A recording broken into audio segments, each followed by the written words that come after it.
Most people think memory champions are born different. Photographic memory, genetic advantage, superhuman brains. Wrong. Most memory champions started with completely average memory. In fact, many of them had terrible memory before training. One of the most famous memory athletes in the world, Joshua 4, could barely remember a grocery list. 1 year later, he won the U.S. Memory Championship. How? Not talent, a system. A set of mental tricks so powerful they can turn a normal brain into a storage machine. You can memorize a deck of cards in under 2 minutes. Thousands of digits, entire speeches. But here's the strange part. The brain you already have can do the exact same thing. I'm about to show you the 3 methods memory champions use to remember almost anything. And once you understand them, forgetting becomes much harder. Chapter 1. Your brain hates abstract information. Look at this number. 492,817,364. Try remembering it. Your brain instantly struggles. Numbers are abstract. No emotion, no image, no story. Your brain evolved to remember survival information. Faces, locations, threats, food, not spreadsheets. Psychologists call this dual coding theory. When information is stored visually and verbally, memory becomes dramatically stronger. Memory champions exploit this.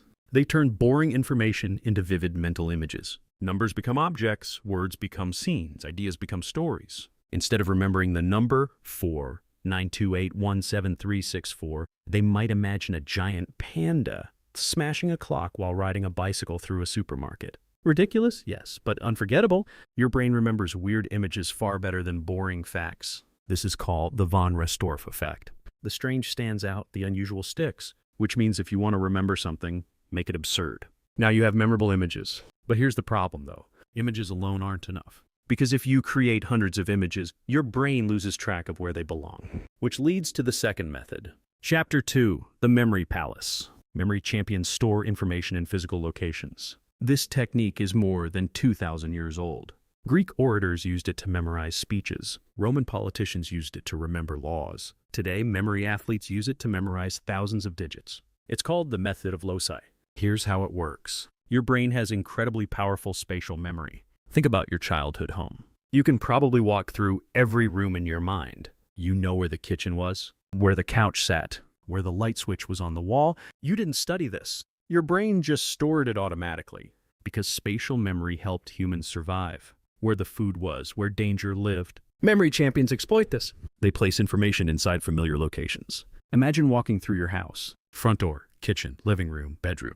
Now imagine placing strange images in each location. A giant panda blocking the front door. A flaming piano in the kitchen. A dancing astronaut on the couch. Your brain can walk through the house and recall every image in order, which means information becomes organized automatically, numbers, vocabulary, facts, all stored along a mental path. Joshua 4 used this technique to memorize entire decks of cards, 52 pieces of information, stored across a mental building. But here's the thing though, even a memory palace has limits. If you never revisit the information, your brain eventually deletes it, which leads to the final method.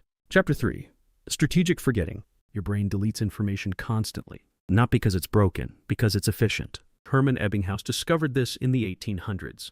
It's called the forgetting curve. Within 24 hours, you forget most new information. Within a week, almost everything disappears, unless you interrupt the curve. Memory champions use spaced repetition. Instead of reviewing information randomly, they review it at specific intervals. Day 1, Day 3, Day 7, Day 30. Each review strengthens the neural pathway. The memory becomes harder to delete. Software like Anki automates this process. The algorithm predicts when you're about to forget something, then shows the card right before that moment, which makes the brain think the information is important. Save this, keep it, lock it in. 15 minutes a day with spaced repetition can outperform hours of traditional studying because you're working with the brain's natural memory system, not against it. Now combine everything. Vivid images, memory palaces, spaced repetition, and suddenly your brain becomes extremely difficult to overwhelm. But here's the problem though.